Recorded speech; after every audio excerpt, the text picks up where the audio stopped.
മലയാളത്തിൻ്റെ നമ്മളൊക്കെ ആരാധനാപൂർവം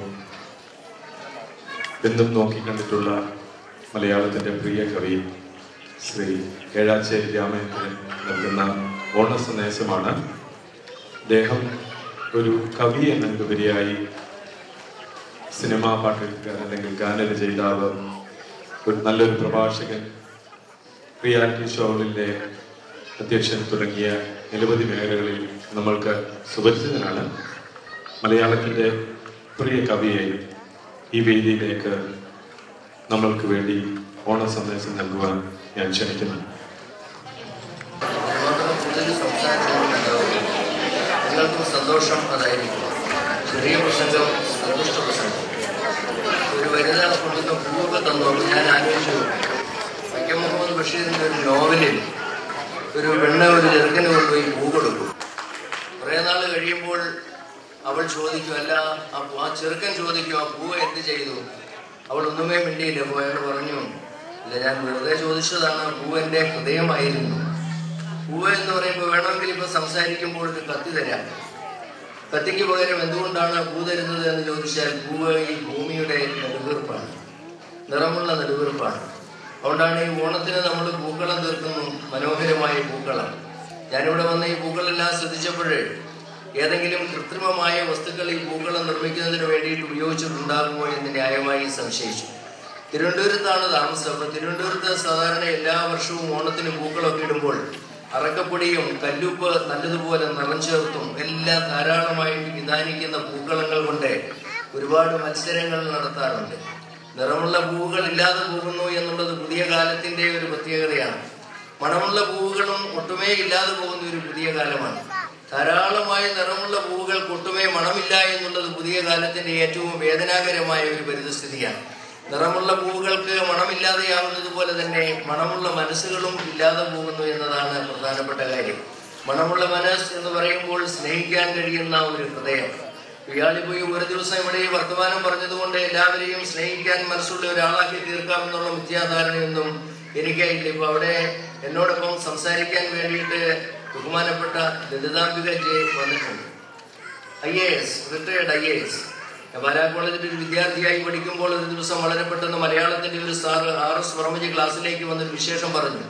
അല്ല, നിങ്ങളെ സംബന്ധിച്ചൊരു പ്രത്യേകമായ വിശേഷം പറയാം. ഇക്കൊല്ലത്തെ IAS പരീക്ഷയ്ക്ക് ഒരു പെണ്ണ് വളരെ കാര്യമായിട്ട് മഹാകവി T. ശങ്കരക്കുറുപ്പിന്റെ മനോഹരമായ കവിത മത്സര പരീക്ഷയിലെ മുഖാമുഖത്തിന് അവസാനം ചൊല്ലിക്കേൾപ്പിച്ചു.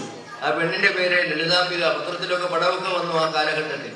ആ പെണ്ണ് വളർന്ന് പിന്നീട് അവളൊരു കേമിയായി, IAS-കാരിയായി, വളരെ വലിയ ഉദ്യോഗസ്ഥയായി. തിരുവനന്തപുരത്ത് ഞങ്ങൾ ഒരുപാട് യോഗങ്ങളിൽ ഒരുമിച്ച് സംസാരിക്കുകയൊക്കെ ചെയ്ത് ഇപ്പോൾ വളരെ പ്രധാനപ്പെട്ട ഒരു വീട്ടമ്മയായി, മുത്തശ്ശിയായി നിങ്ങളോടൊപ്പം എന്നോടൊപ്പം ഇവിടെ സംസാരിക്കാൻ വേണ്ടിയിട്ട് നമ്മുടെ പിന്നാലെ വരുന്നുണ്ട്. എൻ്റെ പിന്നാലെ വരുന്നവൻ്റെ കാലിലെ ചെരുപ്പിൻ്റെ വാറൊഴിക്കാൻ പോലും ഞാൻ അർഹനല്ല എന്ന് വെട്ടുക്കിളിയും ചെറുതേനും കഴിച്ച് ഒട്ടകരോമത്തിൻ്റെ കുപ്പായവും തിരിച്ച് യഹൂദ്യ മരുഭൂമിയിലൂടെ സഞ്ചരിച്ച് യോഹന്നാൻ സ്നാപകൻ എന്ന പ്രവാചകൻ പറഞ്ഞിട്ടുള്ളത് നിങ്ങൾക്ക് നല്ലതുപോലെ അറിയാം. ആ യോഹന്നാൻ സ്നാപകനെ അവസാനം എന്തുണ്ടായി എന്ന് വെച്ചാൽ നല്ലതുപോലെ പ്രസംഗിച്ചു, അത് കാരണം തലയില്ലാതെ പോയി എന്നുള്ളത് വേദനാകരമായ ഒരു പരമാർത്ഥമാണ്. ഞാൻ ഒരിക്കലും നിങ്ങളോട് നല്ലതുപോലെ പ്രസംഗിക്കുവാൻ ആഗ്രഹിക്കുന്നില്ല. ലോകത്തെ ഏറ്റവും നന്നായി പ്രസംഗിച്ചയാൾ മഹാനായ യേശുക്രിസ്തുവാണ്. 2000 വർഷങ്ങൾക്ക് അപ്പുറത്തെ ഗ്രാമത്തിലെ പെണ്ണുങ്ങൾ പുട്ടിന് പീരയിടുന്നത് പോലെ ഈ വർത്തമാനത്തിനിടയ്ക്ക് ധാരാളമായിട്ട് കൊച്ചു കൊച്ചു കഥകൾ അങ്ങനെ പറഞ്ഞ് നല്ലതുപോലെ സംസാരിച്ചയാളാണ്. അവസാനം ഒരു വെള്ളിയാഴ്ച 2 കള്ളന്മാരുടെ നടുവിലാണ് മുൾമുടി ശിരസിലേറ്റിക്കൊണ്ട് കാൽവരിക്കുന്നിൽ ദയനീയമായ മരണമുണ്ടായത്. എന്നാൽ 3-ാമത്തെ ദിവസം അദ്ദേഹം ഉയർത്തെഴുന്നേറ്റു എന്ന പരമാർത്ഥം ഞാനിപ്പോൾ കലയുടെ ഈ പ്രവർത്തകന്മാരായി നിങ്ങളോട് പറയുകയാണ്. നല്ലൊരു പ്രസംഗം കാഴ്ചവെച്ച് അയാൾ ചത്തുപോയി എന്ന് കരുതി 2ാമത് ഉയർത്തെഴുന്നേൽപ്പുണ്ടാകും എന്ന കാര്യത്തിൽ യാതൊരു സംശയവുമില്ല.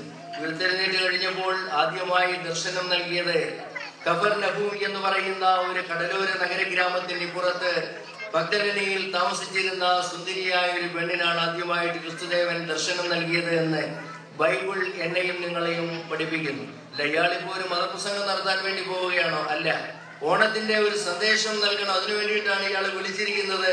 ഒരുപാട് നീണ്ടുള്ള വർത്തമാനവും വേണ്ട എന്ന് വളരെ സ്വകാര്യമായിട്ട് ആനന്ദ് എന്നോട് പറഞ്ഞു. വർത്തമാനം പറയുമ്പോൾ പ്രസംഗിച്ചു പഠിച്ചവനുള്ള ഏറ്റവും പ്രധാനപ്പെട്ട ഒരു ദോഷം, സ്റ്റാർട്ട് ചെയ്തു കഴിഞ്ഞാൽ പിന്നെ നിർത്താൻ എവിടെയാണ് എന്നുള്ളത് വളരെ ബുദ്ധിമുട്ടാണ്. നിങ്ങൾക്ക് അങ്ങനെ ഒരിക്കലും ഉണ്ടാവുകയില്ല. ഒരു കാര്യം ഞാനിപ്പോൾ നിങ്ങളോട് പറയുന്നത്, ഏഴാശ്ശേരി രാമേന്ദ്രൻ എന്ന് പറയുമ്പോൾ മനു എന്നെ കുറിച്ച് ചില നല്ല വർത്തമാനങ്ങളൊക്കെ മൈക്കിലൂടെ പറഞ്ഞു, വളരെ കേമനാണ്, അതിനോട് നീതി പുലർത്തണമെന്ന് എനിക്ക് ആഗ്രഹമുണ്ട്, പക്ഷെ നടക്കുന്നില്ല എന്നുള്ളത് നേരായ ഒരു കാര്യമാണ്. ഒരു കാര്യം ഞാൻ പറയാം, 18-19 പുസ്തകം എഴുതി 500 കവിതകളും കുറെ പാട്ടും ഇതെല്ലാം ഉണ്ടെങ്കിൽ തന്നെ ഇവിടെ ഇരിക്കുന്ന ഈ സദസ്സിൽ ഈ ജോസഫ് ഹൗസം അടക്കമുള്ള ആളുകളോട് ചോദിച്ചാൽ, അല്ലെങ്കിൽ ജോൺ മാത്യു മുട്ടത്തിനോട് ചോദിച്ചാൽ, ഏഴാശ്ശേരി രാമേന്ദ്രൻ ആരാണെന്ന് ചോദിച്ചാൽ ഞങ്ങളുടെ ഒരു സ്നേഹിതൻ എന്ന് പറയും. എന്നതിനപ്പുറത്ത് എന്താണ് ഇയാൾ എന്ന് വളരെ കൃത്യമായിട്ട് അറിഞ്ഞുകൂടെ. അതേ സമയത്ത് പള്ളിക്കൂടത്തിലെ കോളേജിലെ സാറിന്റെ കൈവെട്ടിയ മുഴുവൻ ആളുകളുടെയും പേര് വളരെ കൃത്യമായി നിങ്ങൾക്കറിയാം. തടിയന്റെ ഇവിടെ നസീർ എന്ന് പറഞ്ഞാൽ ഇരിക്കുന്ന മുഴുവൻ മലയാളികൾ, ലോകത്തുള്ള ഏതൊരു മലയാളിക്കും എവിടെയും തടിയന്റെ ഇവിടെ നസീർ ആരാണ് എന്ന് ചോദിച്ചാൽ വളരെ കൃത്യമായിട്ട് അറിയാം. എന്നെ അറിയാതെ ഇരിക്കുകയും തടിയന്റെ ഇവിടെ നസീറിനെ നല്ലതുപോലെ അറിയുകയും ചെയ്യുന്നു എന്നുള്ളതാണ് പുതിയ കാലത്തിന്റെ ഏറ്റവും പ്രധാനപ്പെട്ട വേദനാകരമായിട്ടുള്ള ദുഃഖ സമസ്യ എന്നത് മാത്രമാണ് എനിക്കിപ്പോൾ നിങ്ങളോട് പറയാനുള്ളത്. പെൺകുട്ടികൾ വന്ന് തിരുവാതിര കളിച്ചു, നന്നായിരുന്നു, പിന്നെ കൃത്യതരമൊന്ന് പാടിടുവാൻ ഉദ്യോഗമേതും കുറയ്ക്കരുത് എന്നൊക്കെ പാടിക്കേട്ടപ്പോ എന്റെ കുട്ടിക്കാലത്ത് തിരുവാതിര കണ്ടുപിടിച്ചിരുന്ന ആ ഭൂതകാലം ഞാൻ നല്ലതുപോലെ ഓർത്തുപോയി. കൊച്ചുകുട്ടിയായിട്ട് 4-5-6 വയസ്സ് പരമാവധി ഉള്ളപ്പോൾ ഞങ്ങളുടെ ഗ്രാമത്തിൽ വീട്ടുമുറ്റങ്ങളിലൊക്കെ നാട്ടുപുറത്തെ പെണ്ണുങ്ങളെല്ലാം ചേർന്ന് അച്ഛനും ഒളിയനും അമ്മയും ചേച്ചിയും ചേട്ടനും നാത്തൂനും അമ്മായി ആന്റിമാർ എല്ലാം കൂടെ ചേർന്ന് തിരുവാതിരയൊക്കെ കളിക്കും. അന്നത്തെ ചില പാട്ട് ഇപ്പോഴും ഞാനിതിൽ നിന്ന് 2 വരി പെൺകുട്ടികൾ തിരുവാതിര കളിക്കുന്നത് കണ്ടപ്പോൾ ഓർത്തുപോയി. ഇവർക്ക് സിനിമയുടെ വളരെ ശക്തിയായ സ്വാധീനവും പിൻബലവുമുണ്ട്. അന്ന് സിനിമയില്ല, സ്വാധീനമില്ല, ഇതുപോലെ ഒന്നും നന്നായി കളിക്കാനും പറ്റത്തില്ലെങ്കിൽ തന്നെയും അന്ന് ഞങ്ങളുടെ വീട്ടുമുറ്റത്ത് പെൺകുട്ടികൾ തിരുവാതിര കളിച്ചതിൽ ഒരു 2 വരി പിന്നെ ഒളിച്ചു നിന്ന് മക്കളെ തെളിച്ചുകൊണ്ട് പോകാതെ വെളിച്ചത്ത് പാടാ പോകാൻ അയച്ചിടുമോ ശ്രീകൃഷ്ണനെ കുറിച്ചാണ്. അതേ കൂട്ടത്തിൽ തന്നെ ഗാന്ധി മഹാൻ കതറുടുത്താൽ നമുക്കെന്തടി ഛേദം. സ്വാതന്ത്ര്യം കിട്ടി ഒരുപാട് വർഷം കഴിഞ്ഞിട്ടും സ്വാതന്ത്ര്യത്തിന്റെ കാലഘട്ടത്തിൽ കോൺഗ്രസുകാർ പാടി പഠിപ്പിച്ച സ്വാതന്ത്ര്യ ഗാനം തിരുവാതിര കളിക്ക് വേണ്ടിയിട്ട് നമ്മുടെ വീടുകളിലെ അമ്മമാർ, സഹോദരിമാർ ധാരാളമായിട്ട് ഉപയോഗിച്ചിരുന്നു എന്നുള്ള പ്രധാനപ്പെട്ട അതാത് കാലത്തെ രാഷ്ട്രീയ കാര്യങ്ങളും മറ്റും വളരെ കൃത്യമായി തിരുവാതിര പാട്ടിന്റെ അകത്ത് പോലും ഉൾപ്പെടുത്തുവാൻ കഴിഞ്ഞിരുന്നെങ്കിൽ.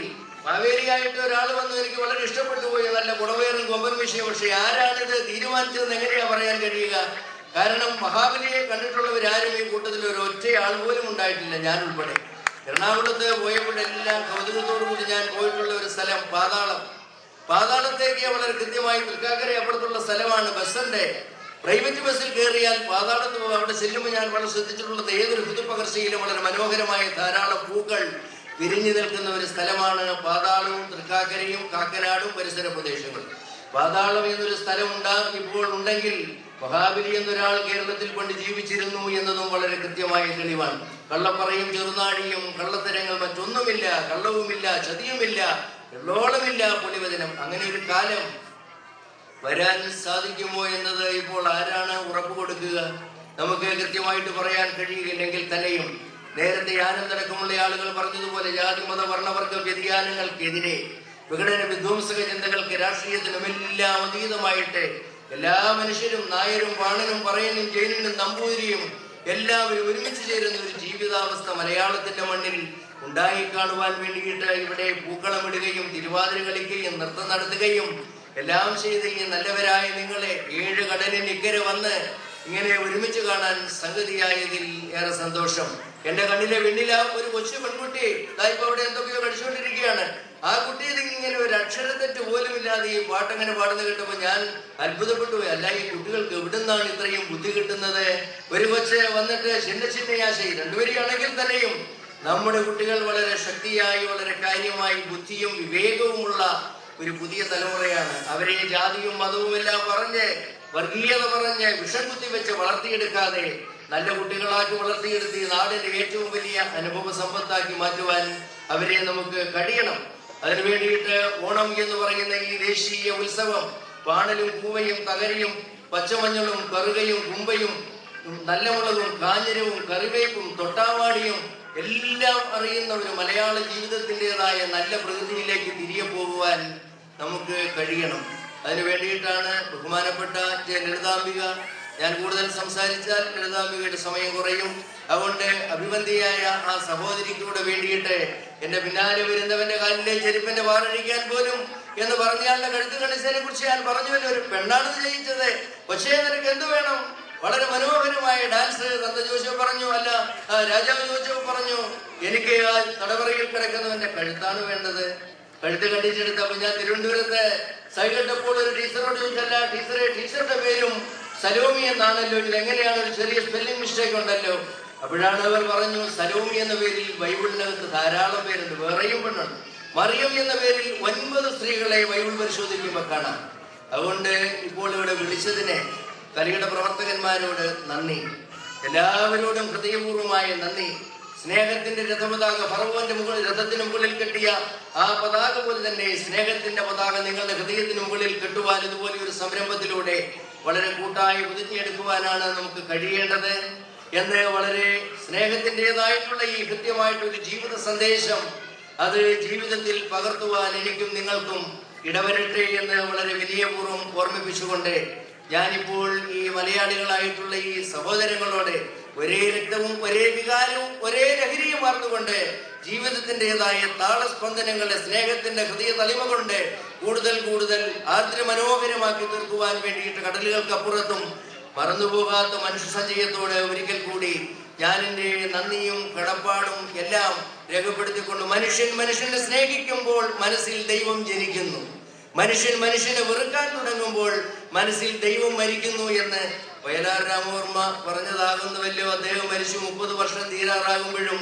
നേരായിട്ടുള്ള ഒരു പരമാർത്ഥം എന്ന് ഓർമ്മിപ്പിച്ചുകൊണ്ട് എല്ലാവർക്കും നമസ്കാരം, എല്ലാ മംഗളങ്ങളും നിങ്ങൾക്ക് ഉണ്ടാവട്ടെ എന്ന് വിനയപൂർവ്വം ആശംസിക്കുന്നു.